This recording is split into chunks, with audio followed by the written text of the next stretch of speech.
What's good, people? It's your boy Uncle Fred back in the house, back in the saddle one more again.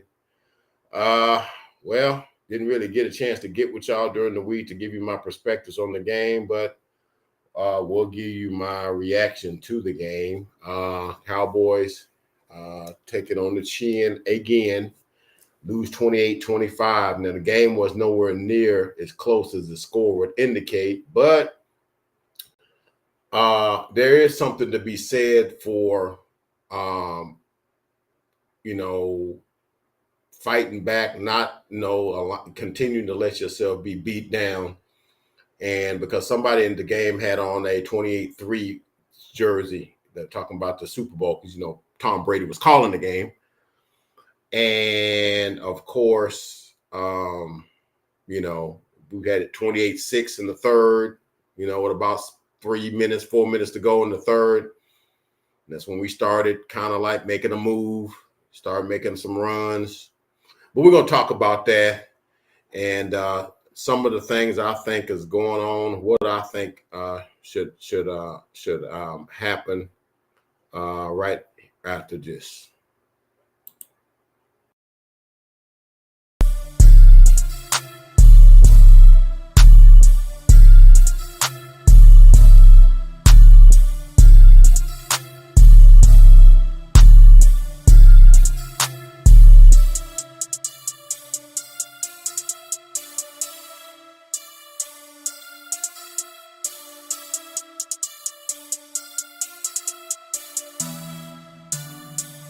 Two times on the beat, bitch.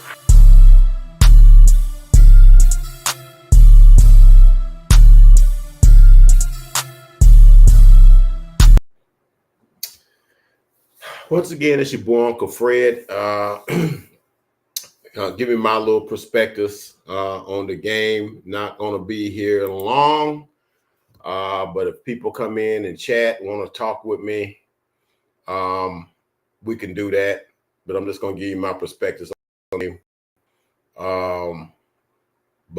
So anyway, like, comment, and subscribe. Become a part of the Uncle Fred Sports Experience. I guarantee you will not be disappointed. All right, so Cowboys.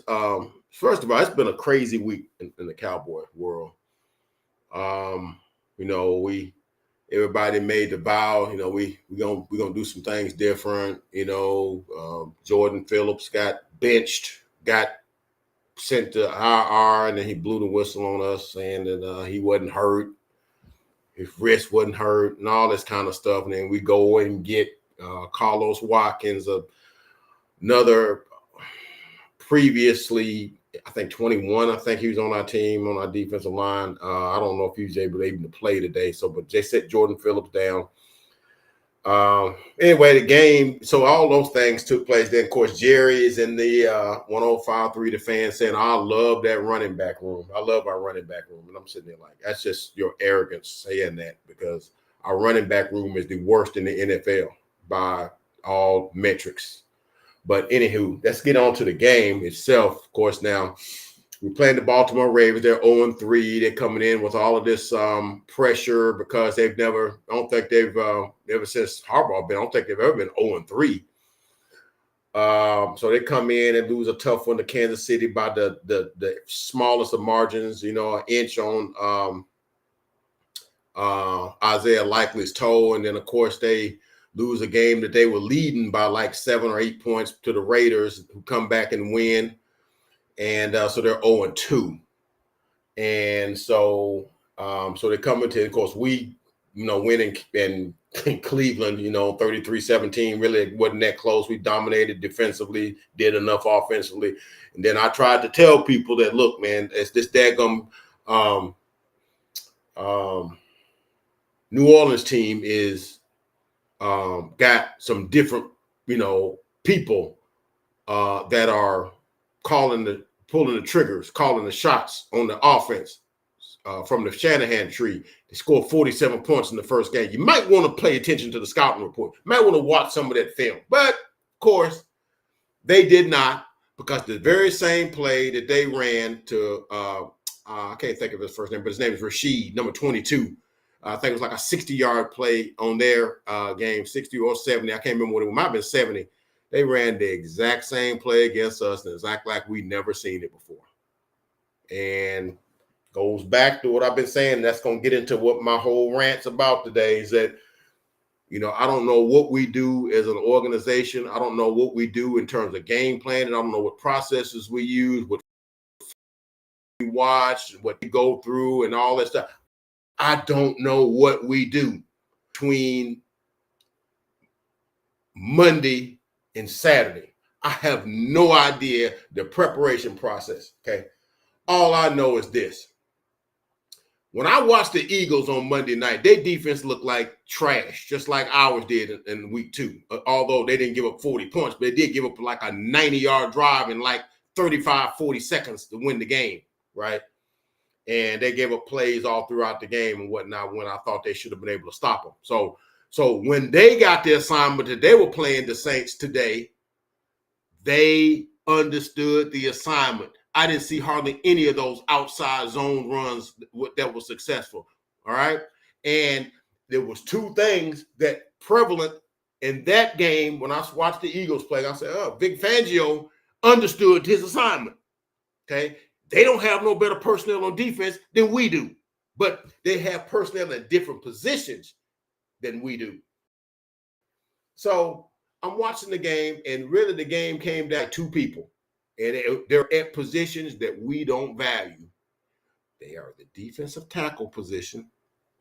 Jalen Carter stayed in the backfield. Jalen Carter stayed stopping Alvin Kamara from getting 3rd and 1s, 4th and 1s, quarterback sneaks, quarterback runs, all these sorts of things.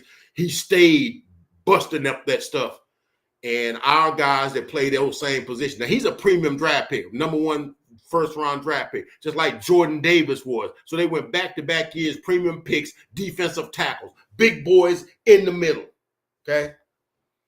Because you got to be able to stop those kind of things. And in the other positions, running back. Saquon Barkley had like 150 yards rushing and like 2 touchdowns and then a 2-point conversion.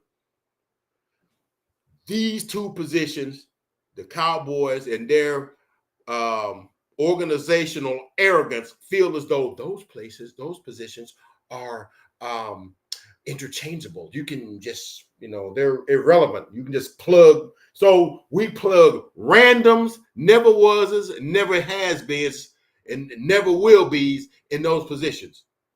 What our running back room look like, okay? And then as it relates to the game today, our defensive tackles, did anybody hear from Linval Joseph? Another has been. Linval Joseph is like 15 years younger than I am. He's like 36, 37. All right.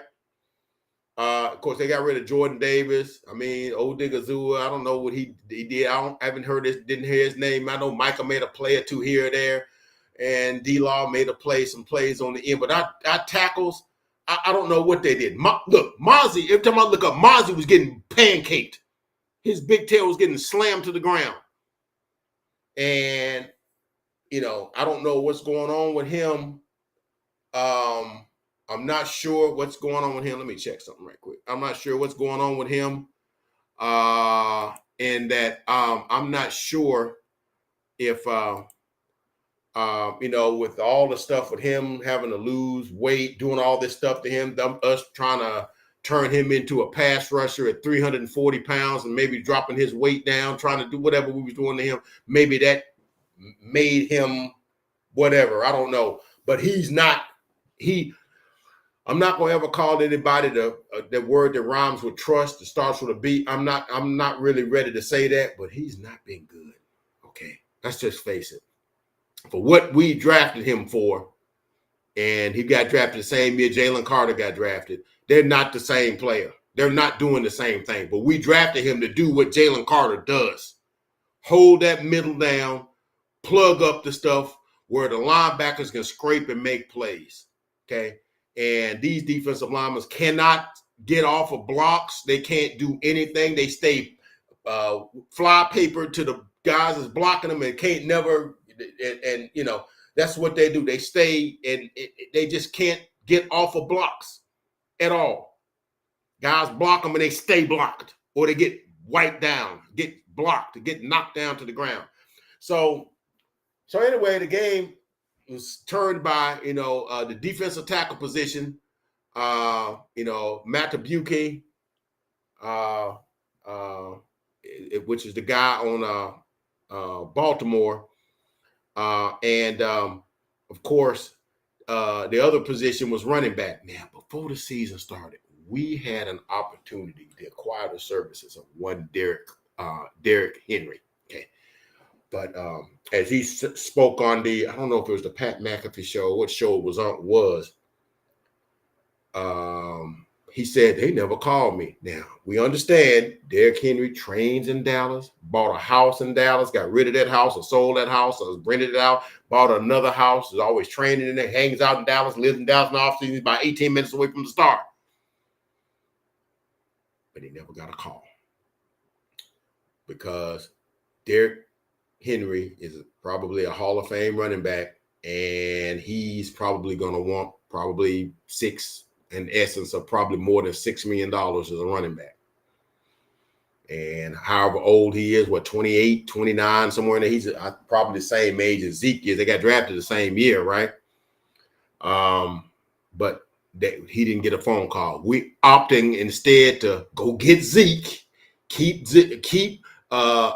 Rico, and we went and got Royce Freeman, who we subsequently released at the 53-man deadline in September, and at the end of training camp, and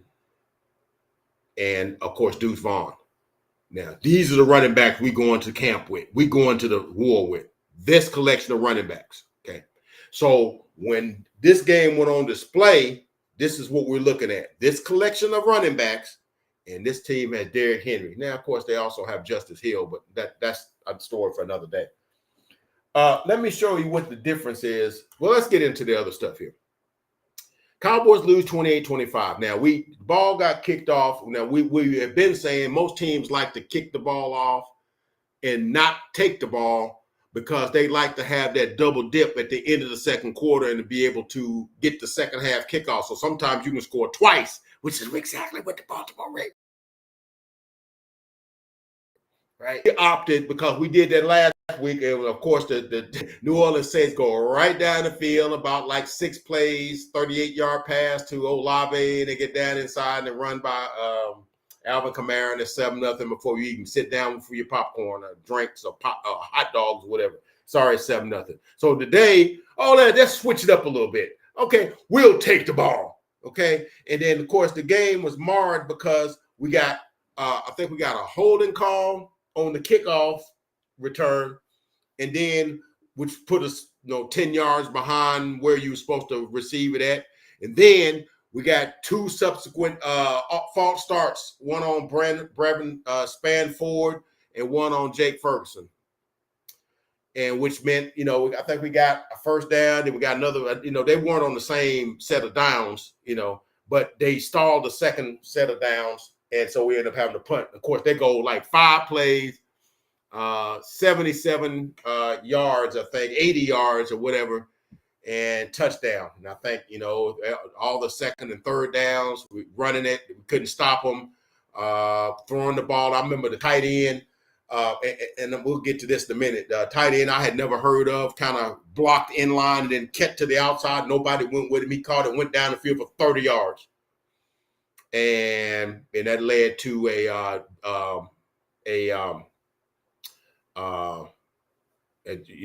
Jackson like 6-yard touchdown run, made it 7-0. So that even after that, we didn't get a conversion, and then they go 7-0. Okay, and then of course we go and we get a couple of first downs, and we get down inside of the about the 40-yard line. We take a sack, which that was a theme today too. I think that got sacked like 3, maybe 4 times or whatever.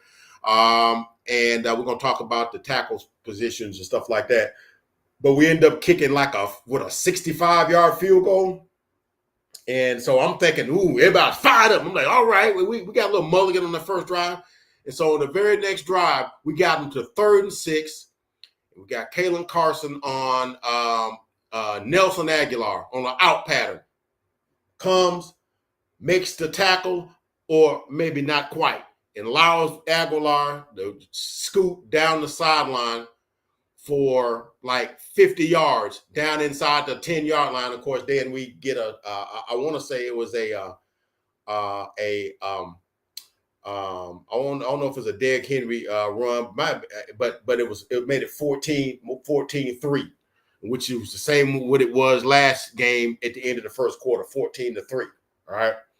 And so we get the ball and we get a couple of first downs. We get just past midfield. And I'm going to let you understand something, because I know a lot of people are going to come in here and I'm going to eat you up because when you're on my channel, I'm not going to just come in and let you say silly stuff when you don't understand how football is played. Because sometimes you understand the game at a surface level. You understand this as a fan. You just watch plays. Oh, he scored. He ran a 50-yard touchdown, and not understand the nuances of how plays are set up and designed, right?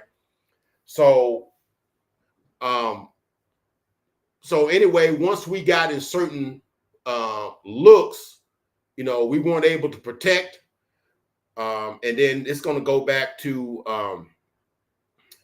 how the thing was put together. That there's something to that. And so, of course, now people going to come in, well, I know he wasn't worth all that money. See, I'm not going to let y'all say that, because that's dumb talk, because other teams paid their quarterbacks and they got other players. And we're not having that discussion today. Well, that ain't worth all that money. Okay, is anybody worth $55-60 million a year? Okay. But don't no other team make that guy, the quarterback, do that, and then he don't have nobody else. Then it's okay for you to furnish the rest of the team with has-beens, undrafted free agents, rookies, and and that'd be okay, because last time I checked, Jordan Love got $55 million, and they didn't have no problem going to get him Josh Jacobs, going to get him Xavier McKinney, okay, and go and get him some other players that cost money, And last time I checked, when they paid Tua, that didn't mean they didn't sign Jalen Waddle and Tyreek Hill and all these other players, because you need help to do it. And so we paid that. Oh, bargain basement players. If he's supposed to make $60 million, and it's just dumb. It's dumb, because no other team makes their quarterback, whoever highly paid he is or whatever, they don't make them carry the entire team. They paid Jalen Hurts $50 million, and they also went out and got him Saquon Barkley. Paid him $13 million. Now, I don't know if I'd have paid him $13 million, but dude had 150-something yards today. And if it wasn't for him, they wouldn't have won today either. Okay. All right. So, but we're the only ones. Well, if he got that money, he should be able to just do whatever. He should be able to walk on water. He should be able to magically make the guys be open and get the ball there. And it's stupid, because if you watch the games and you listen to the commentary, a lot of people watch the game with the sound off. And maybe they can't stand how Tom Brady, his analysis, and I admit his analysis needs a little work, needs a little polish, right? I admit that. Needs a little polish. But if you listen to his analysis, because the dude's been was in the league, 20 years? And he's saying, look, they're making Dak throwing the tight windows on every play. You never saw his guys wide open. But when Lamar was throwing, there was this green area around where he was throwing. It was just wide open. You see the touchdown pass he threw to what's the kid's name? Bateman. Wide open in the middle of the end zone. Okay. And there was a bunch of throws like that, right? But Dak don't get them kind of throws. As a matter of fact, when he makes the throw, them dudes is tackled immediately, or they're right on top of the ball when he's throwing it. And it's like, and it's because, well, we'll get into that. I don't want to get into that. But here's the thing. They go up 21-6 And that's what it was at halftime, 21-6. And, of course, now they get the ball to start the second half, and they drive right down the field and get a touchdown. I think that might have been a touchdown to Bateman. And they went up 28-6. And I'm like, well, there's that. They're killing us. And so we get a loss on downs. We do, and then they miss a field goal, which really could have made it 31-6. But then at some point, I think that took off to like, look, I'm tired of trying to run this Mickey Mouse attack that we've got. And I got some chats here. Let me see what we got down here.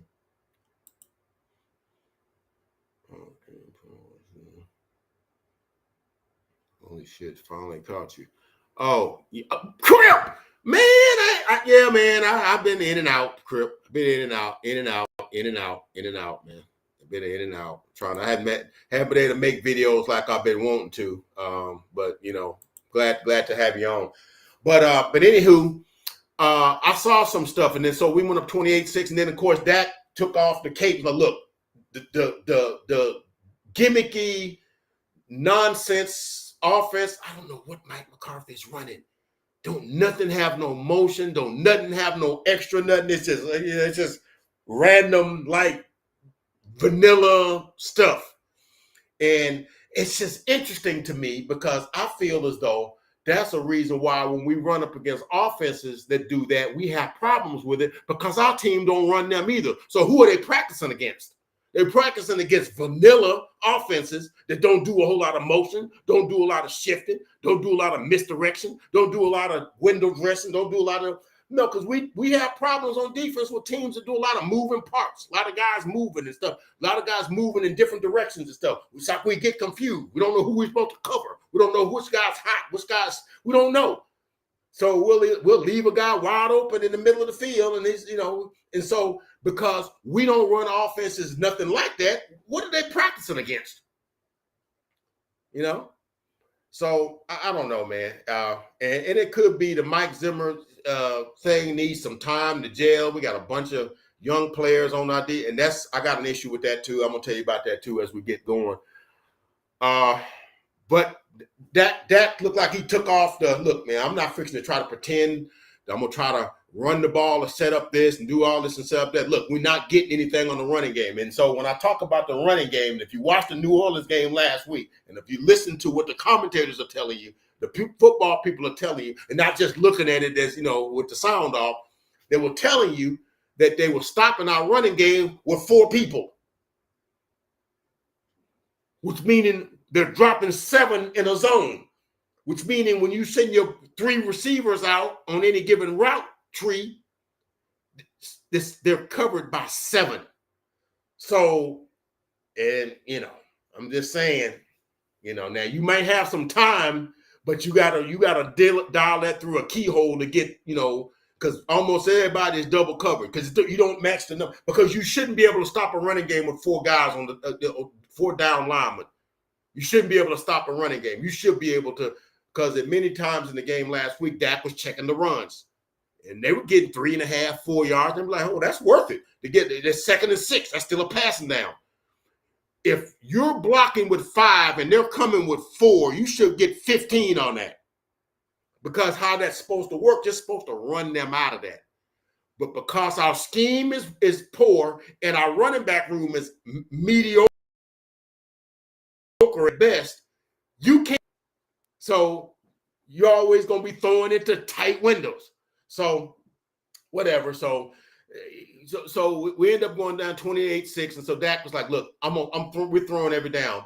Forget the trying to make the offensive scheme work. Look, I'm just going to move, run. If I see it, take off, throw off balance, throw whatever. And, sometimes when Dak gets in that mode, sometimes the thing gets a little, the passes sometimes get off. There's a couple of them that might have got picked. But he made some nice throws, too. It was a nice throw he made to Lipke when he was getting pounded. Look, let me tell you about the offensive line. Look here, man. Terrence Steele. And I like Terrence Steele. Okay. I know Terrence Steele had the little ACL after near the end of the 2022 season. They rushed him back at the beginning of last season. He's just never been the same dude, man. And they chose to pay him. He's probably making about 17, 18 million a year. I can't remember, but I know it's like a $90 million contract over like 5 years or something like that. So I think it's like, I don't know, I think it's like 18, 17, 18 a year, somewhere like that. I know it's somewhere in that vicinity. Dude, that I can't think what that guy's name is, but I know last week that daggum Granderson, which I had never heard of, he stayed in the backfield, stayed beating Terrence Steele. I'm like, dang, Terrence, I haven't heard of daggum Carl Granderson. You know, you made that dude freaking the NFC Defensive Player of the Week. And then this week, I can't remember the guy's name, but I saw 2 or 3 times that guy, you know, because I seen Matabuki come a couple of times when they moved him over to the right side. And I saw him beat Terrence Steele 2 or 3 times and get that sack, make him fumble a couple times. I'm like, you know, he's not what he was, man. He's not what he was. And then on the other side, look, man, and I'm getting ahead of myself, but because I got so much stuff to say, because I'm so like upset, I'm so irritated. I'm irritated on a lot of levels. I'm irritated because I think a lot of people didn't play as well as they should have. I don't think Dak played as well as he could have played, but I think after it was 28-6, I think he said, look, man, I'm just going to go guns blazing. I'm going to try to get us back in the game. And dadgummit, he almost got us back in the game.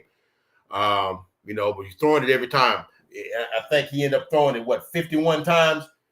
And from an organizational standpoint, I'm going to go ahead and get into this. And we came back. And we made it 28 to 25. You know, Dak Prescott hit Jalen Tolbert on one. He hit CD, got down to the 1 foot line or whatever. I think that's what, and then he took the quarterback sneak to make it 28-12, and they went for 2.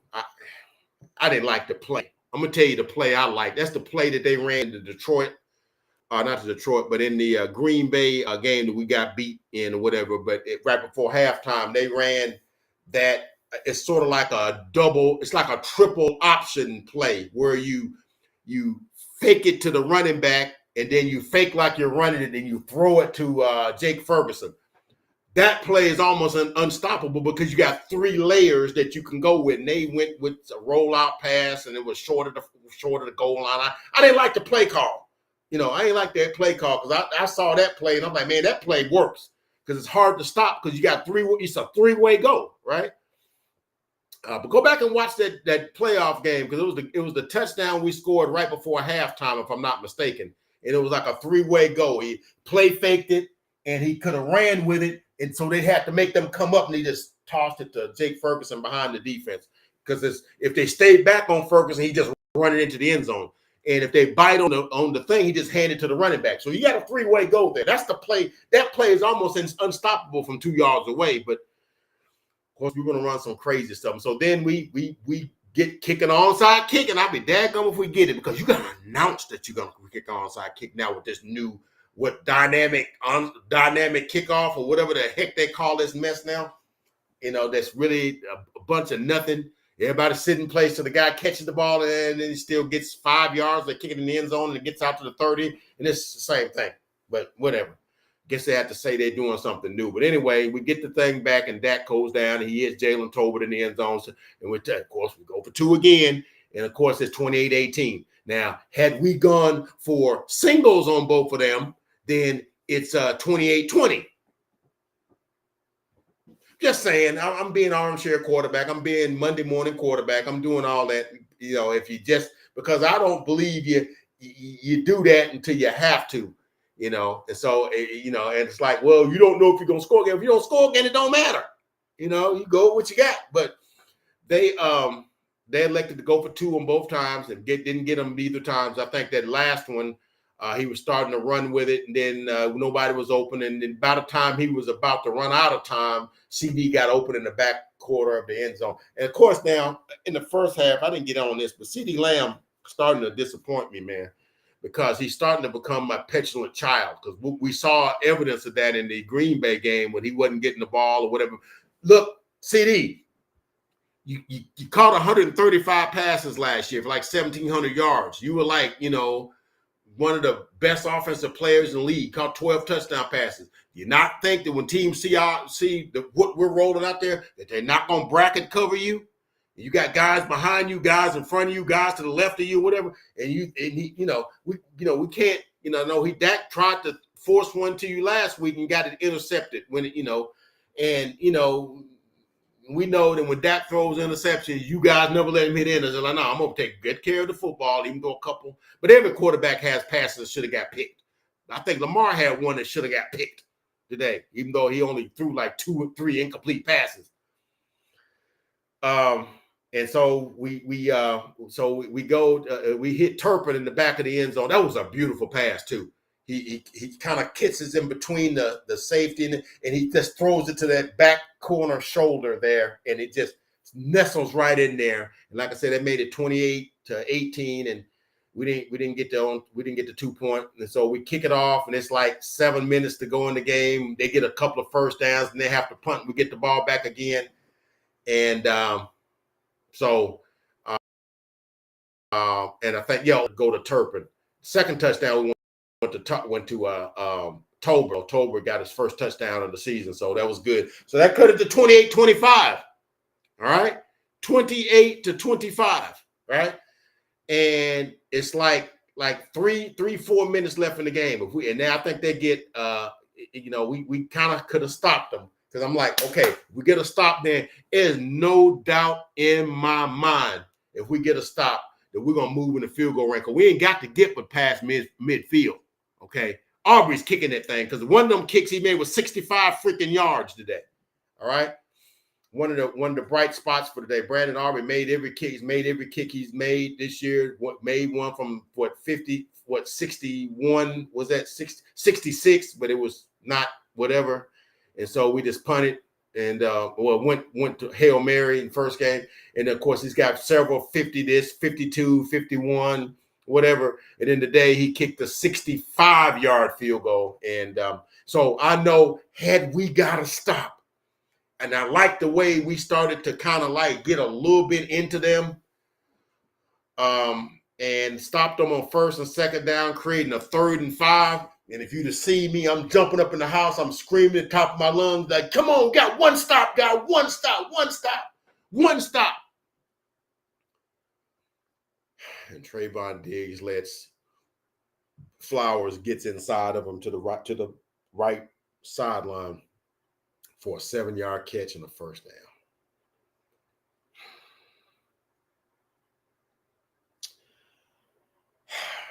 Now, see, I'm thinking Trayvon got the advantage. That's a second-year guy. You are an all-pro, one of the highest paid, one of the best tactical cornerbacks in the league, and you got by a second-year guy. And I don't know what you was going so far to the inside for, but you didn't get back to the sideline quick enough, and he was able to make the catch. And for all practical purposes, we had already called our timeouts on the other side of the two-minute warning because we get a stop there. It's on the other side of the 2-minute warning, and we get a stop, and they would have to punt, and we still had the 2-minute warning. You can't tell me we're not getting that kick. We're not getting that field goal. If nothing else, we might even get a touchdown. We don't know, because he gave up the first down play, and Trayvon got to be better than that. He does. He's supposed to be one of the elite corners in the league. This is a second-year receiver. He's supposed to win that. Okay, he's supposed to win that. He's supposed to win that, and he wasn't able to because they weren't going to go deep down the field because they weren't going to have time because they set pressure up on that one.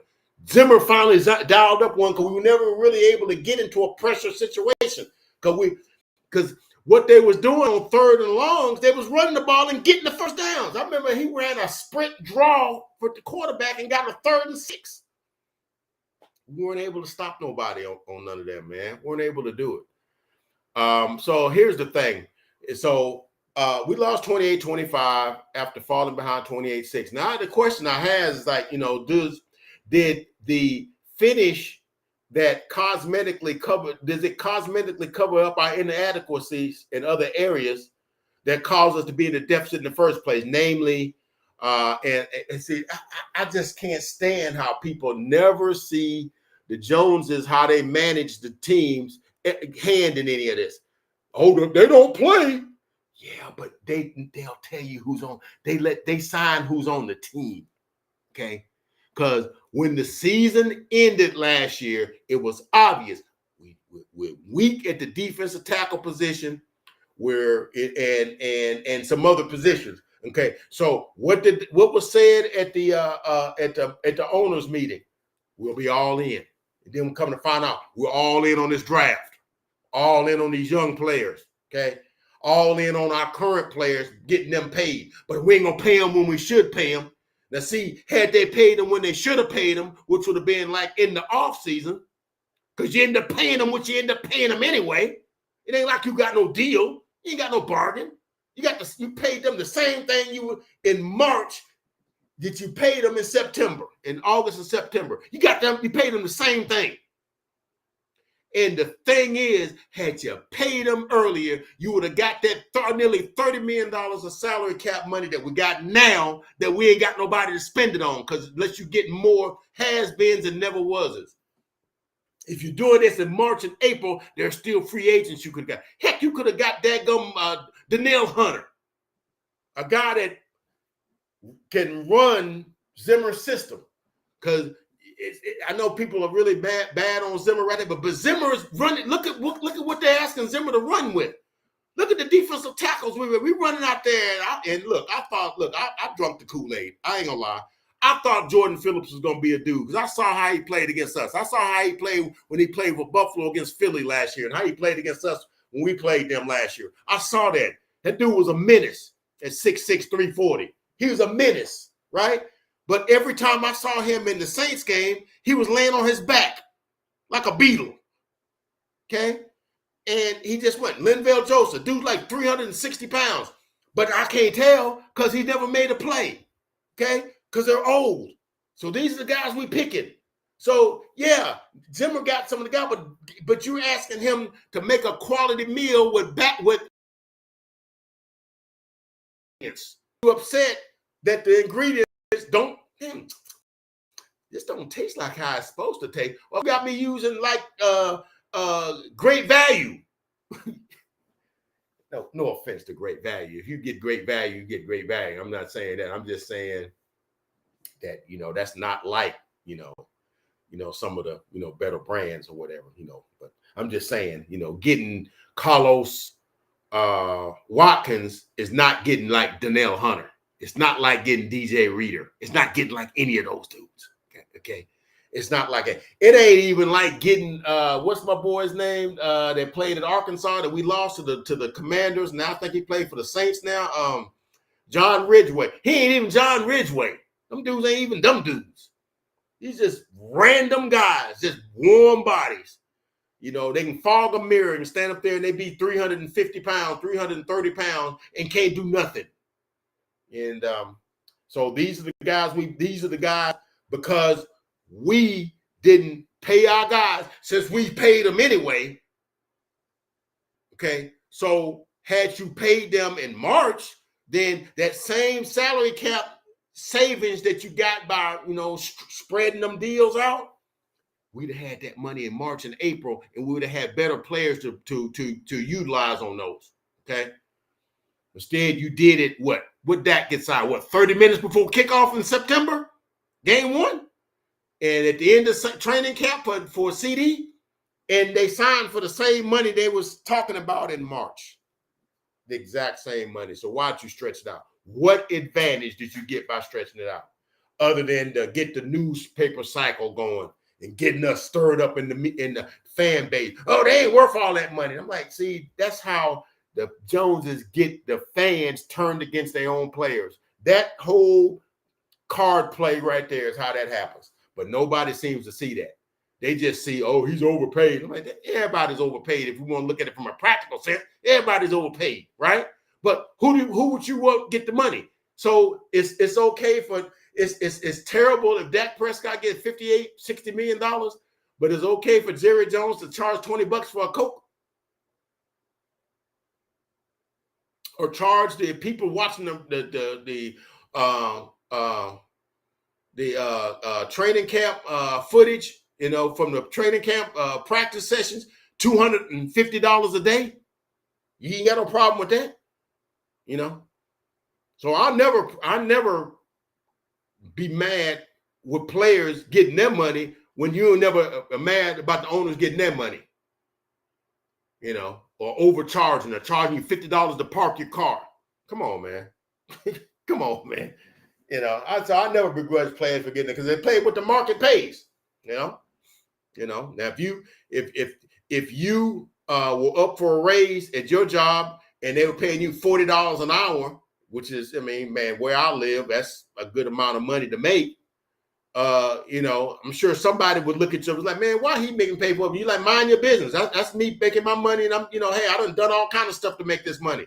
And I'm not going to begrudge Dak Prescott for making $60 million because the hell he has to put up with, excuse my French, to be the Cowboys quarterback, the extra scrutiny that the Joneses allow to be put on him because they're trying to make a story, you know.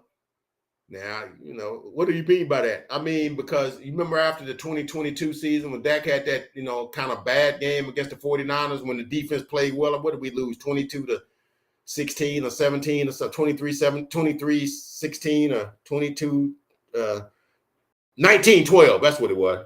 You know, he didn't play well, but you failed to factor in that basically you had CeeDee Lamb and Noah Brown. Those were your wide receivers. You know, I think Jake Ferguson was a rookie, and you know we had Zeke, but Zeke was like 3 yards a carry. I think Zeke is 3 yards a carry in every playoff game except the one where against Seahawks, I think, and maybe the first Green Bay game is 16. Every other game, man, he's like 3 yards a carry. You know, so I mean, you know, hey, you got to make the plays you got to make, and you know, you quarterback, you got to make the throws. So I'm not going to completely absolve you, but I noticed in the media guide they put out that, and they really threw all of the blame of their loss on Dak, and I've never seen another team do that to their players. You would never. I work with a guy that's a Buffalo Bills fan, and them guys, and Jake and Josh Allen has come short almost as much as Dak has come short. Okay. Because, you know, he's supposed to be the next guy, but he made that one AFC championship run in 2020 and ain't been back, been knocked out early ever since. You know, I think he may have 2 more playoff wins than that. But they understand that your quarterback is like your, you know, he's kind of the CEO of y'all are partners. Whether you don't like it or don't like it, they're not going to, you know, poison the well so that the fan base goes against their player. Only the Joneses do that because they're trying to get media opportunities. They're trying to get, you know, so and that spills over into the mainstream media. So when these mainstream ESPN 4-letter networks and 3-letter networks talk, they always lambate Dak for stuff that they give other quarterbacks a break for. They killed him for throwing 15 interceptions in a game in the season 2022 when he had a broke thumb. Okay. Jalen Hurts comes back the very next year and has 15 interceptions, and it don't matter. And they lost 5 straight games. And nobody said nothing about interceptions. I'm just saying, sometimes you got to be smarter than what people are feeding you. That's all I'm saying. You got to be smarter than what people are feeding you. Be smart enough to make your own decisions about what you see and do enough analysis that you know what you're seeing. And then at the very end, listen to some people that know what they're talking about. When Tom Brady talks football, I'm listening. I'm listening. Dude played 20 years and won 7 Super Bowls. I'm not going to listen to, you know, Joe up the street who never played a lick in his life. I'm going to listen to Tom Brady. You know, I'm going to listen to Troy Aikman. You know, I'm going to listen to them guys. I'm going to listen to Greg Olson. Okay? They're calling the game. They know what they see it. All right? But like I said, players didn't play well, and I don't want to make this like this January, like it's the end of the season, because it's not. It's only game 3, but we haven't looked good in 2 of those 3 games, and it's more than Dak didn't play well. Dude, we got a lack of toughness. Show me the first time that when a defense, an offensive player in either of the 2 games made a play that the first guy that got to him made the tackle. I'll wait because I didn't see it. It's a lack of toughness, a lack of physicality, all of that stuff. And a lot of that stuff is it's the culture that's been it's been allowed. We lack a little bit of that intensity. We kind of lack that. Guys that just run it down our throats, and we don't fight back. The team will punch us, and we won't punch back. It's like and it's sort of like everybody accepts it, and it's the craziest thing, man. Let a team get up on us a couple scores, and it's like, oh no, they run random plays that's supposed to be 2 yards, and they 7-8 yard gains. I'm like, you can't stop that. But did the finish, because it's a 28-25, that's what the books are gonna say. Did they cover up inadequacies? In other words, the front office, like I said, not doing what I know. We needed defensive tackles. You knew we needed linebackers, and so you didn't go get any linebackers in free agency because Frankie Louvu was available. Van Sninkel, I think that's his name, was available. Heck, even Bobby Wagner was available. And you see, Dan Quinn went on and got him. Them guys was available. You could have had Bobby Wagner like $5 million, but we don't like getting outside guys, right? So you end up coming into the season filling them positions with rookies. Okay, and don't get me wrong, I love our rookie class. I think our rookie class gonna be special, but I just hope that we don't ruin our rookie class because a lot of times you can ruin them psychologically. Because I think we're gonna do some damage to Kalen Carson. Because I said it from the get-go. I did not like putting a 5th round rookie as your starting cornerback. I don't care how good he looked in training camp, how aggressive he is, or whatever. How aggressive he look against live bullets. When guys are really trying to beat you, really trying to give you double moves, really trying to get by you. In training camp, they running vanilla stuff. Okay? They running vanilla stuff. They're not running their best stuff. They're just trying to get some work in. They're not running high leverage stuff. They're running vanilla stuff. Oh, yeah, he's in on that play. Boy, he's talking junk. He's in Guy's grill. Why didn't he get in Nelson Aguilar's grill? Because that was a play. He should have blew that dude up. But he came in, like Tom Brady said, came in out of control with his body, and all odd angles where he didn't got his right balance and leverage, and let that guy spin out of that and run down the field for 52 yards in first down, and that led to their second touchdown. You just can't make that play. And I believe that, and I know I shouldn't be crying about spilt milk. It's already gone, but I just believe Stephon Gilmore makes that play, and that's a punting situation. He makes that play. First of all, he's not letting that guy get open there. He's cutting that off. All right, and he might even have picked that, But we got rookies out there, and the thing I don't like is that we went all in on all these rookies. Show me the playoff team that's got 6 rookies, making prominent snaps on their team. Most teams got one or two guys, and that's about it. We got 6, 2 on the offensive line. And then we don't complement that with the running game, meaning like most times in games when we fall behind, what you're going to do? You're going to make these rookie offensive linemen pass block 55 times. That sounds like a recipe for success? Because what do usually young offensive lines struggle with? Do they usually struggle with run blocking or pass blocking? Because run blocking, you can just tee off and knock the you-know-what out of the guy in front of you. Drive him into the freaking dirt. Put his you-know-what in the dirt, right? Pass blocking is finesse. You got to kick back and you got to kind of get your feet right.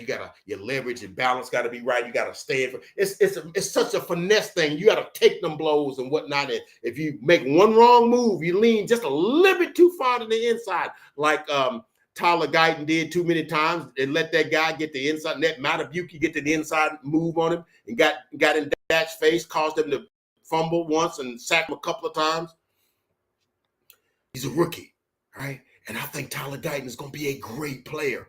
All right. And it may be a situation where these guys, we're struggling with them now, but maybe by mid-season, they'll be have hit their stride. Because that dude worked with Duke Manyweather in the offseason. He didn't even take a vacation. He went straight to that guy. So I know he's got the mechanics. I know he's going to do well. All right. But is it going to be a situation where we're going to be 2-5? And it's like, dang, we kind of in desperation mode because the schedules get rough here in a little bit. I know we got the Giants in 3 days, 4 days, or whatever. And then we got 10 days, and then we got the Steelers. Now, the Steelers don't give you a whole lot on offense, but them mugs going to run the football, and they're going to play tough defense. And it's like when we saw with the Ravens today. When you catch that thing, you're getting tackled immediately.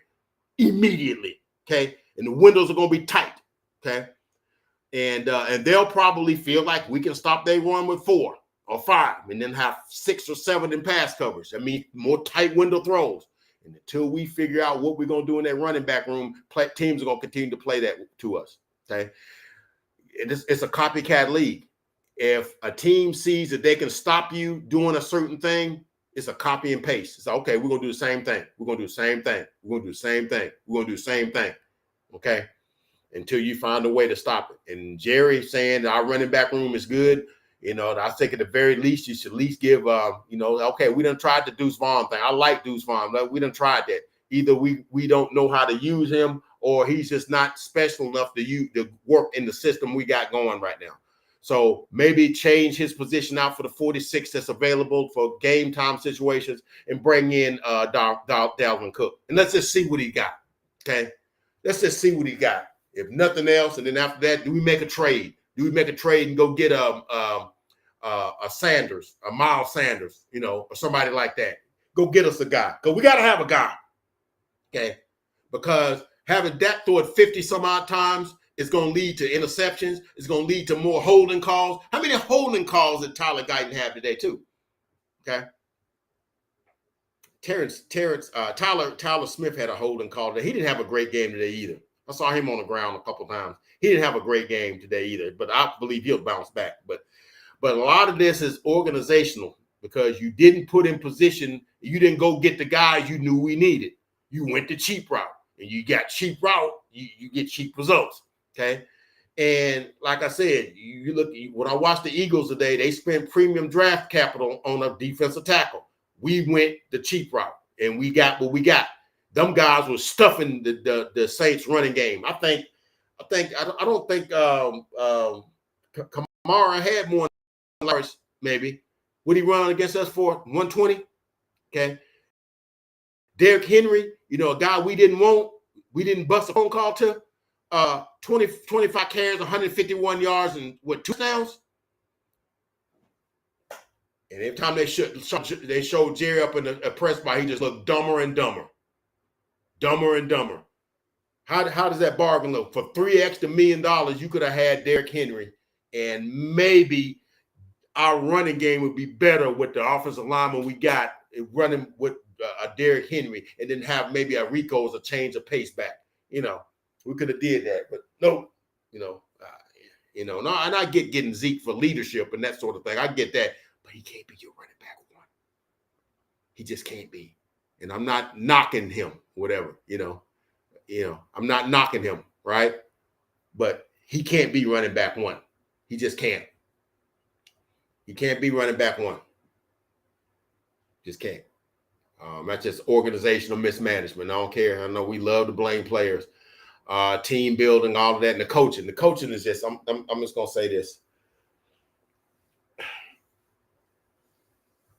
Somebody got to ask Mike, can you scheme anything where in the running game where the linebackers are not just sitting there waiting and the defensive lineman just not sitting there waiting? Any kind of extra movements you can give to kind of make it where, our guys can get some kind of creases in there? I mean, because I bet you that we're the only team in the NFL that don't have a 20-yard run. I've not seen one. No. And you got to have at least one of the threat of one of them, So, I don't know. So, I just know all the other elite teams pay their players and still stock their team with what they need and don't cry poverty. And it's just real rich for you to be in the richest team in sports history and always gripe about paying the players that play for you that make you that money. I just got problems with that. Maybe I don't see that like that, but that's how I see it. I'm sorry. I don't see that like that.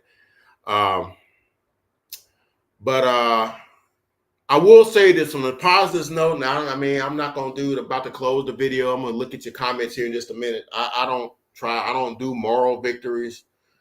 You know, that to me, that's just like the tooth fairy, whatever. And the guy with the red suit and the beard, at December. I'm not gonna say that because kids might want to watch this thing. I don't want to mess the kids up or whatever. But if you believe that, then whatever. I don't believe in moral victories. All right, but I do like the fight that we came with.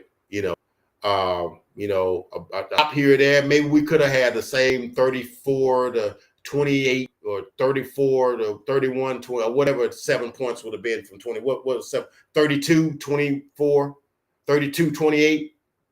Who knows? We might have could have had that. And we got to stop on 3rd and 6.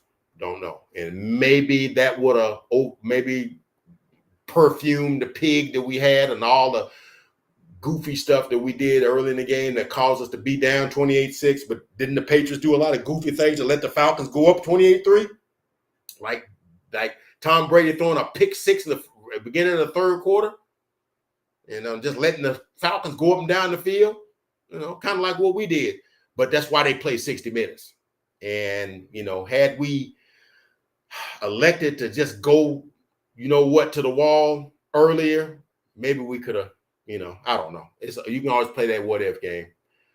But yeah, maybe that covers up why we're in the deficit in the first place. And like I said, I think we it's the softness that caused our deficit. Now we play things soft.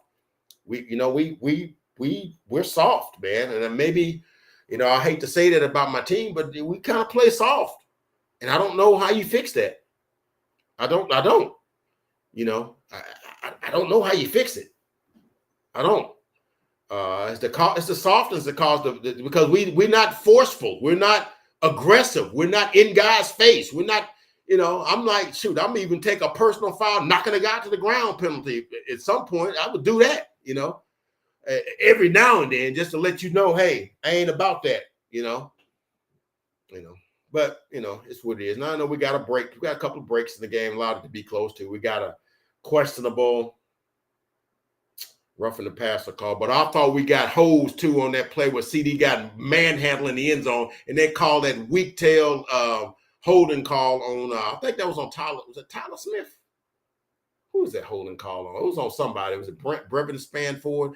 If you notice, most of our mistakes was made by rookies. Okay, Brevin Spanford had a false start, had a holding call, had a couple other things. Tyler Guyton had a couple of holding calls. I know Kalen Carson missed a ton of tackles, got beat on a lot of things. And that's why you don't want to put that much pressure on rookies. If I had my choice, they would play, in some different packages, but they're not starting. We're starting 2 on the offensive line, 2 in the linebackers. Overshown's a rookie. I don't care what you say. Leah Fowle and him are rookies. And then Kalen Carson is a rookie. And then I saw Marshawn Nealon, he was in on a lot. 6 rookies. That's a third of your team almost. You ain't got for 22 when you're starting offense and defense. And 6 is almost a third of that. Okay. And so when you're playing against veteran teams, yeah, rookies gonna make mistakes. Yeah, they're gonna have that. Yeah, their technique gonna be off. Yeah, their attention to detail not gonna be there because they're rookies. Okay. And the same thing we're coming up with these young players playing in quarterback, running wide receiver too. And I was talking to my cousin TK, who we do the videos together. He was like, man, at this point, I think Brandon Cooks is almost like a gadget player now. I don't think he's a solid number 1 or number 2 anymore. And we still waiting on Jalen Tolbert, who had a nice game today. He had an okay game. He had a couple of nice catches, had a touchdown. But your number 2 got to be a guy that can take the pressure off of CD, make it where they got to make a choice. Do we double cover CD? But if we double cover him, they'll make a single on this guy, and he might beat us. Can we get Jalen Tolbert to that level? We're still waiting on him. That's why I don't like rookies, because there's a maturation process. And sometimes it takes a couple of years. And, rookies ain't ready out the box to play, man. They're just not all of them, not all of them. But the softness, man, unwillingness to make strong tackles, inability to read and understand motion, and shifts and react and be able to react accordingly, man. It's one couple of extra motions, man. We lose our mind, man. Too much, and then too many, like I said, too many rookies in key situations. There's penalties, misplays, and then the outdated play calling. And everybody said, well, Mahomes might have won. Mahomes not winning with the play calling that Mike McCarthy throwing out there. He's not. Because you don't want your quarterback ad-libbing the whole game. Andy Reid keeps Patrick Mahomes on a leash where, every so often he'll let him do something. He'll do a behind the back pass. I don't advise nobody to try no crap like that. Don't try that at home. But Andy Reid, and don't even say Andy Reid and Mike McCarthy in the same breath, because they are on different planets as it relates to understanding game situations and controlling the game and calling the right play for the right defenses and not being surprised by things. And when the team shows you one thing, so okay, I got to counter for that. And when teams is going 7 deep on the Chiefs, they started coming up with a more intermediate attack and adjusted accordingly and drafted differently, and so that they could adjust and adapt to that. We don't do any of that. We don't do any of that. Okay. So poor coaching. So it's a lot of things all the way around. But lack of a culture setter, because my cousin asked me today when I was talking to him, we was talking about the game. That's why my video was on so late, because I was about to come on at like 6:30, right when the Falcons-Chiefs game was about to come on. Chiefs-Falcons game about to come on. And I was talking to him for like 3 hours. We was just talking, man. And he was like, man, you've been saying this the whole time. I'm starting to see what you was talking about. Because I thought you was just, being, an apologist for the players and apologist for guys. He said, nah, man, I don't know what your front office is doing.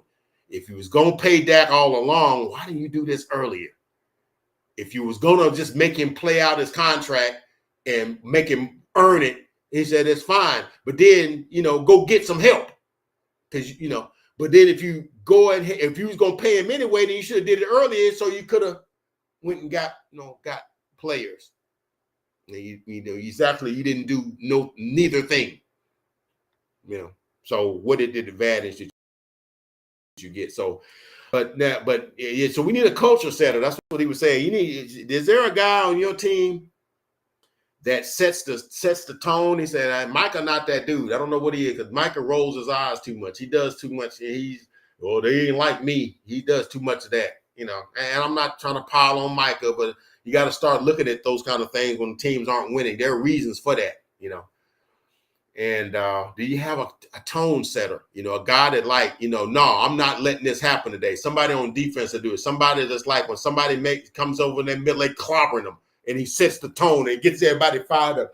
Do we have a guy like that? And I don't know that we do.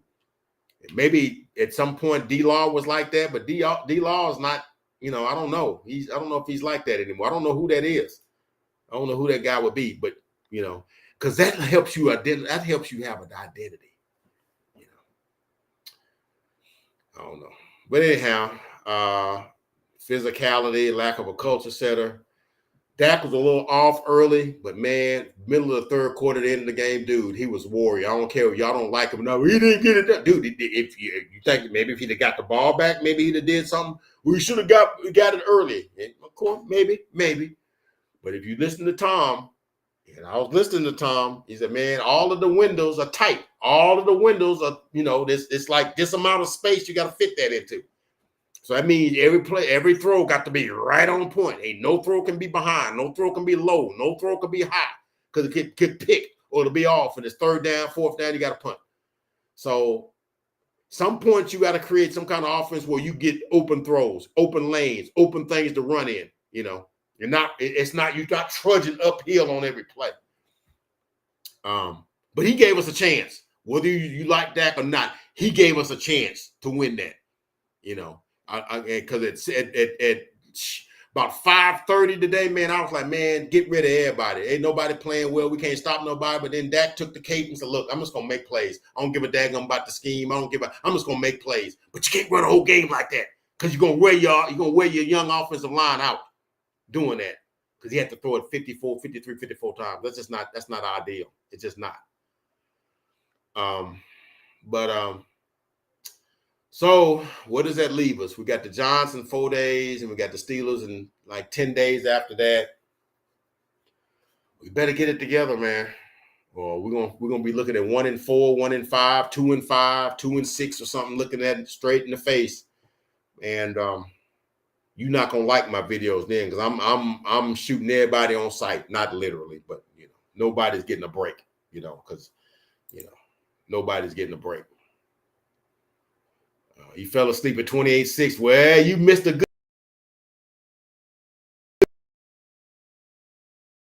Got a touchdown, and they got the extra onside kick. And okay, let's see, because that's kind of like what the Patriots did in that Super Bowl. Got the onside kick, got the ball, and went down. Of course, the Falcons kind of played into that because they did some stuff, and they get next thing you know, Dak Prescott was not Dak Prescott, the next trash Carson Wentz.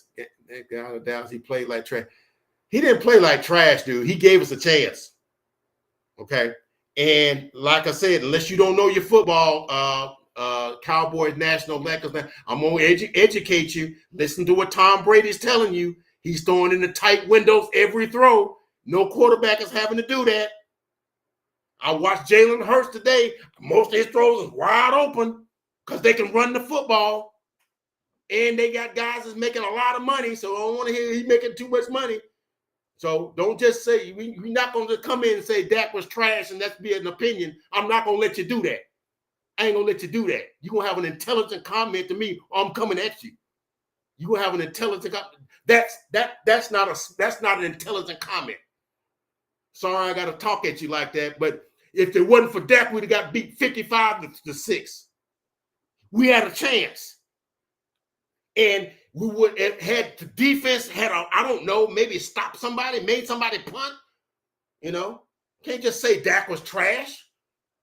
I'm not going to respect your opinion if you come in with that low-hanging fruit stuff. You got to have a brain and have some articulation if you're going to talk on my channel. Sorry, man, can't roll with you. Now I will get on CD Lamb because I don't like his ball. I don't like his body language.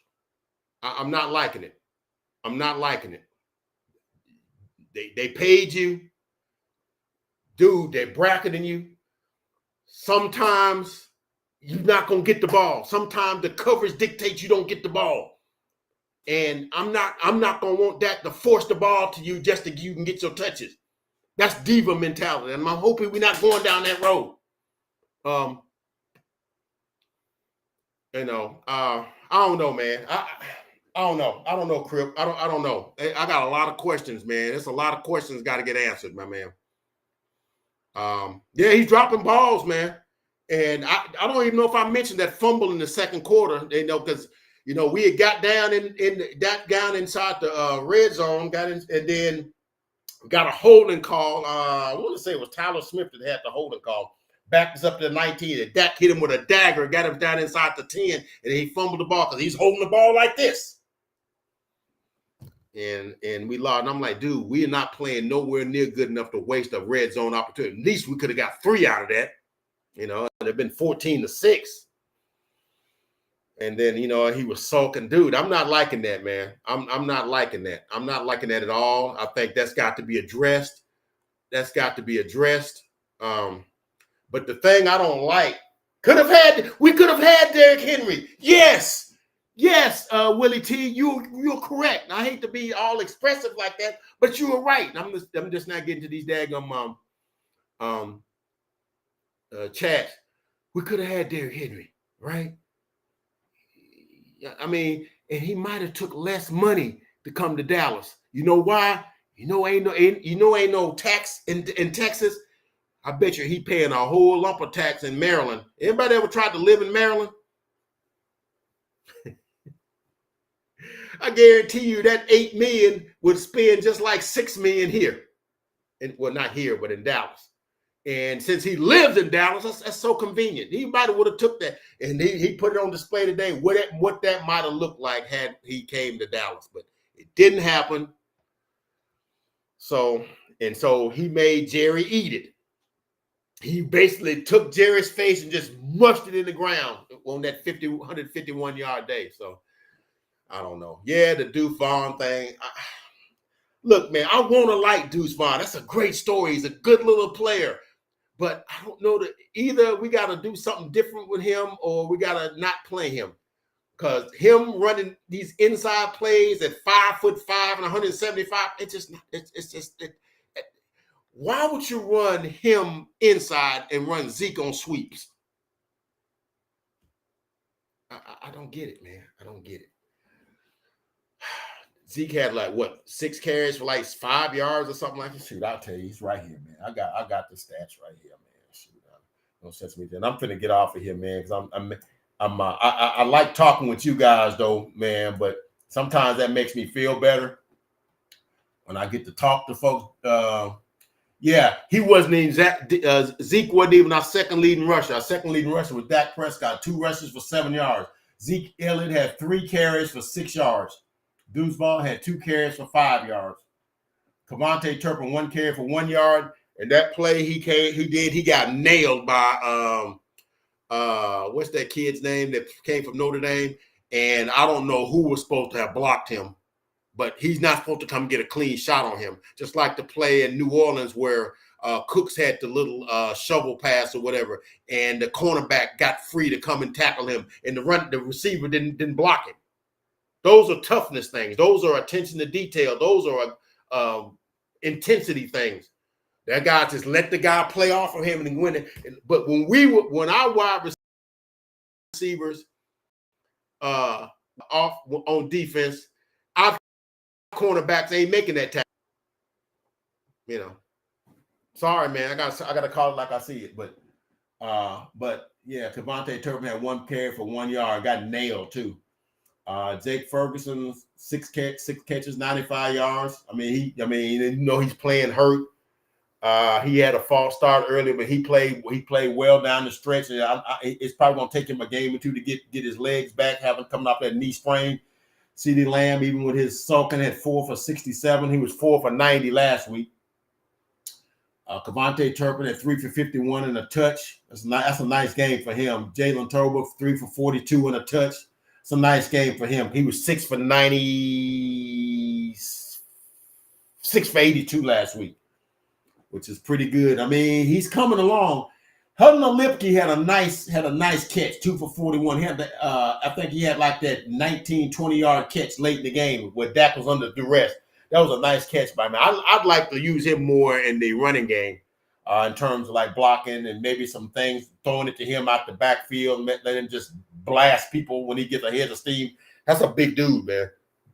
I just think our whole approach is not right, man. We're just not using the guys in a manner in which is beneficial to the skill sets that they have. And that's Mike McCarthy. You've been at this thing ever since Joe Montana was playing football, dude. It's things you're supposed to know how to like fix and adjust that's supposed to work, because Andy Reid does. So you and him kind of came in the same West Coast system. You're supposed to be able to adapt like they have. But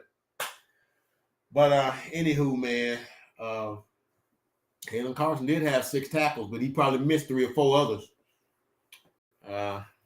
Just looking at these things, but when I look at the team stats, we didn't have a bad showing. We had more first downs than them. We had 411 yards of total offense, 360 yards of passing. But where they was eating us up at is that their yards per play is much bigger because they're getting big plays, and we're having to manufacture drive.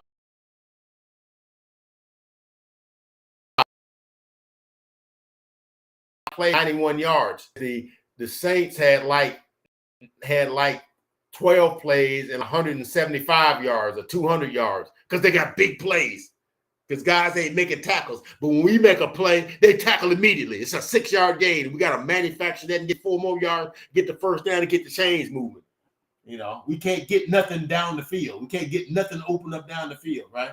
Yeah, we had 27 first downs, and third down efficiency was 7 of 13, which ain't bad. Better than their 4 out of 9. Fourth down efficiency was 0 of 1, and we ran 70 plays with their 60. We allowed 3 sacks. We didn't get any. We didn't get a single sack.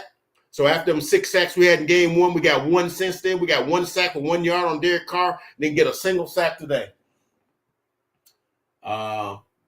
Penalties weren't really that big. Really, we got a break because Baltimore had like 13 penalties for 105 yards. So, and we had the only turnover, and of course they got us on time of possession because when you run the ball for almost 300 yards, like they ran it for 270.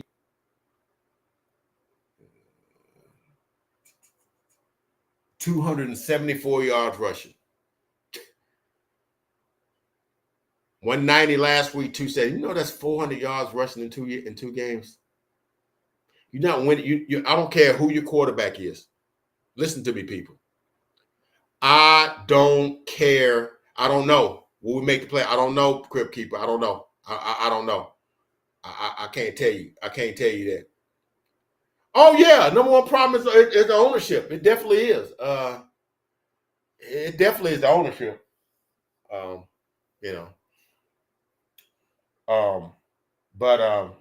Yeah, I don't care who the quarterback is. You're not going to give up 274 yards rushing because you can't get on the field. Okay? You can't get on the field. You allow them to just grind the clock out. You've got to be able to stop teams when they're trying to run the ball on you. And you got to, like I told you, they ran a 6-yard 3rd and 6, just a run. They had the audacity to run that with the confidence that they could get that. That's how little they think our run defense. I mean, we're becoming a laughing stock on defense, man, and we just are. It's starting to become reminiscent of 2020. Remember the early in the season in 2020 when we was trying to run?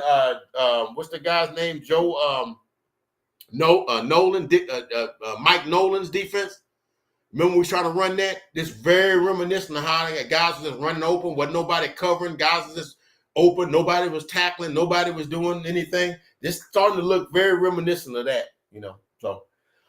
But anyway, man, I'm going to go ahead and get off of here, man. Please, all the people that's on my show, man, I hope y'all didn't get personal. I'm kind of a little bit emotional, a little bit angry because a lot of the things, because I knew would come to pass, and I tried telling you when they wouldn't get nobody in free agency. I said, I want y'all to remember this in January when we get our butts beat in the playoffs. That you didn't do nothing in free agency. You didn't do anything. Okay? And chose to fill positions with rookies and has-beens and trash dump players and stuff like that. I'm going to say it now in game 3. I seen this coming. Okay? I seen it coming. But I was trying to hope and pray that it didn't. Like, hey, maybe these rookies will catch on. Maybe we catch lightning in a bottle. Maybe they'll just play outside of their expertise and I think it all went to pot when Bland got hurt right at the end of training camp. Now in about 2 weeks, Bland will be back. Maybe that'll help. Maybe it won't. I don't know. I don't know. But got the Giants in 4 days. Pittsburgh 10 days after that. We can win them 2, and we can go 3-2. Of course, we got the Lions, a bye, the 49ers. Who the 49ers had? They lost today to the Rams, who's broken, beaten down. Who knows, man? It's too early in the season to give up the ship. I ain't jumping off the ship. I just don't like where it's headed. But I'm gonna stay on the ship. And I encourage y'all to stay on the ship. I talk a lot of stuff, but I ain't jumping off the ship, just yet. But all those that were on my chat, man, I appreciate y'all for hanging with your boy for a little bit tonight, man. While I I'm not crying, but while I'm groveling or whatever you say I'm doing, I appreciate y'all rolling with me, man. I really appreciate y'all. I hope he's not a quitter, man. Tony got holding calls, Uncle Fred. Yeah, but he a rookie. I'm not gonna beat on him for being because you can't, like, if you got children, you can't be mad at them for, like, like you're in a place that calls for quiet, they're making noise, they're calling for you, whatever. They're children. They do what children do. Rookies do what rookies do. They make a few good plays, but then they follow them up with bad plays. So yeah, Tyler Guy's gonna have a holding call or two. He's learning. He's trying to get his stuff together, man. And I think by mid-season, if we could just keep the tide like this, and maybe stay just maybe a little bit over 500 until these guys kind of get it, like to relegate Carson to, like, nickel situations and stuff like that, where it's not that much pressure on. And some of these rookies can kind of, because I believe BB's going to be a dog. I believe that Kyler Guyton's going to be good. I mean, he's a rookie. I think he's going to be good enough to where, by mid-season, we'll be able to hit our stride. But we just got to be able to stay afloat until that time get here. That's what I'm saying. But everybody, I don't know that Zeke sucks, but Zeke is he's like, what my man, what's the dude's name? Denny Green. He's who I thought he was. He's a washed up running back, with some good leadership qualities. But I never thought he's gonna run it for 100 yards. He's who he thought he was. He just who he thought he was. He's who we thought he was. No running game. Definitely ain't got no running game. Dallas rush defense at 12th. Really? 12th? Ain't no way in heck our defense raised at no 12th. Our run defense is 29th at best. Run for 400 yards in 2 games. Get out of here, man. Most of the stats come from having to come from behind, right? Because I'm going to tell you like this. Now, I keep coming up with these extra things. I keep saying I'm going to get off. To be perfectly honest, if you look at how our team is constructed, we're really not built to come from behind. We're built to play from in front. We're not built to play from behind. Because to come from behind, you got to be able to stop the run. Because when teams are ahead, what do? They run the football to keep the clock moving. And you got to be able to stop them and get them off the field. And we can't do that. So we ain't built to play from behind. We're really not. And Dak has to always come from behind. It's like every game, because I saw the Eagles today go 3 quarters that didn't even score. But the defense didn't let the Saints have a 3. Sometimes you gotta, like, hold teams so you can, till your offense figure this thing out. And that's just, I'm just sorry, man. I'm not gonna dog Dak on that, because I thought the only player that played anywhere close to the capabilities that they're supposed to play with was Dak. But not the whole game. He didn't play good early, but whatever. Y'all can have your opinions, but I know better. Still 8-8 looks about right. Yeah, hope we might be right. Maybe watching the playoffs from home. I hope we're not 5-12. No, we ain't gonna be 5-12 because we got the Giants twice, we got the Commanders twice, and we got the Eagles at least once. We're gonna beat the Eagles one time because we just do. Sinking ship. As long as we got McCarthy and Dak Prescott, grab a Snicker bar. Okay. Y'all just gonna bang on Dak. Man, I'm trying to tell you, he was the best player we had today. I'm sorry. He just is. I can't think of nobody else that played well today. And I'm not saying he played excellent, but he played better than anybody else did. He played probably 75% of his capabilities. I don't think nobody else played above like 50. You just venting. I ain't just venting. You venting too. Too much Cowboy Kool-Aid. Man, I'm a Cowboy fan. You're supposed to drink the Kool-Aid sometime. That's what being a fan's about. You're always supposed to believe your team goes to pull it out until they show you evidence that they don't. Basically, keep holding Dak Prescott's hand. Time to hit the whiskey. Jalen Hurts did what Dak couldn't do, beat the Saints. Okay, but but they held the Saints to 3 points in the fourth quarter. 3 points. We gave up 35 and a half. You telling me if they gave up 35 points, that Jalen Hurts is going to be, because he can't throw well enough to do that. Can't do it by himself. No, ain't nobody doing anything.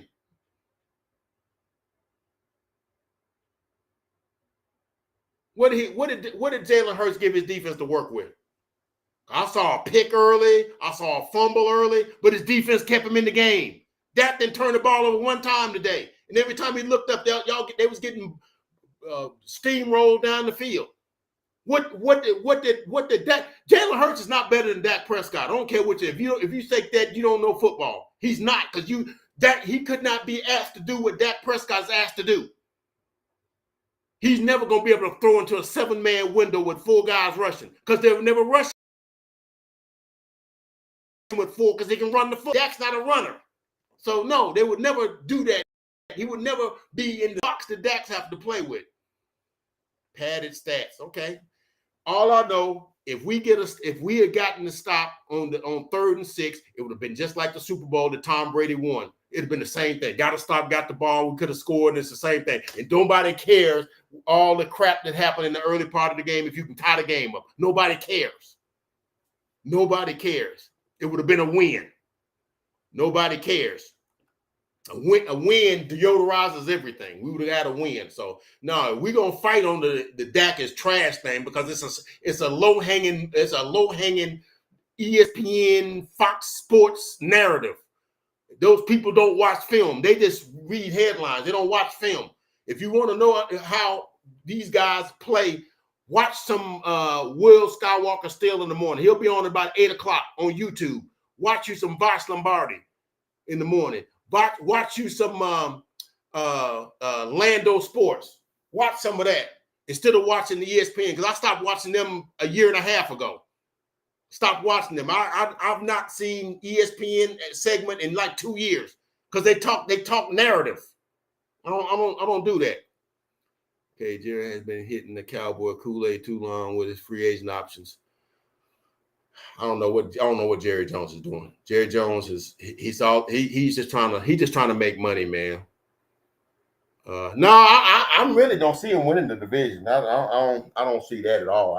We just got a make an out what you call it at large playoff spot, man. We got to play a lot better. Our schedule gets a lot harder. Like I said, we got Steelers, Lions. We got a break. We got the 49ers. I think the Eagles and the Falcons. Yeah. Falcons played the Chiefs pretty tough tonight. That's not going to be no easy win. That's down in Atlanta. And I might try to go down there, but I ain't really trying to pay no money towards them. That's close to me. I might try to go and see that.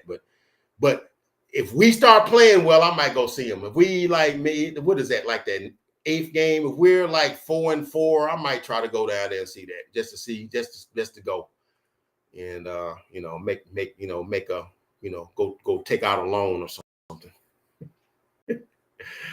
They be lying on there too. Okay, I only say they. I guess you mean them content creators. At least they watching the film though.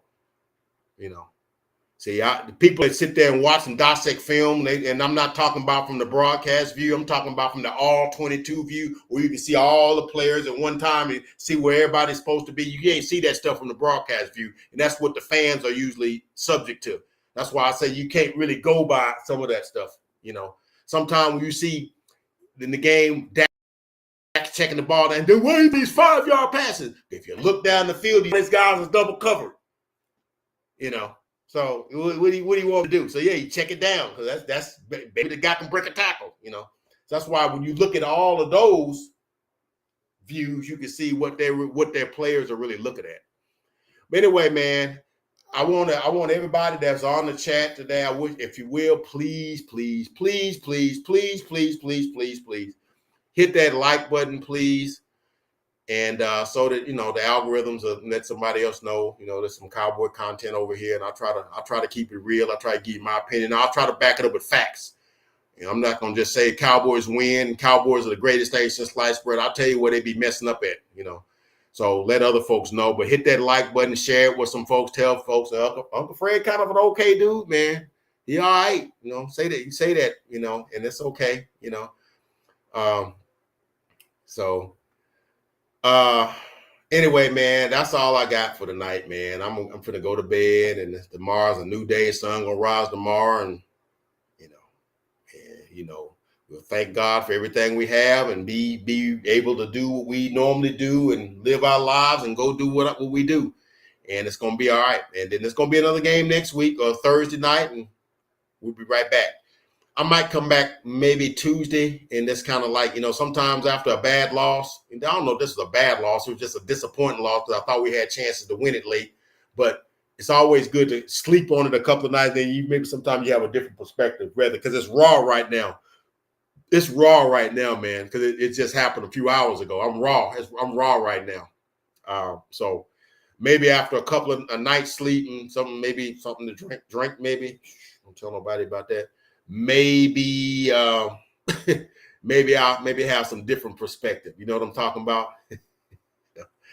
All right, man. Y'all, like I said, hit that like button, the share button, and we'll catch you guys on the next video, man. Love you guys, man. Catch you guys. God bless, man. We'll catch you guys on the next video.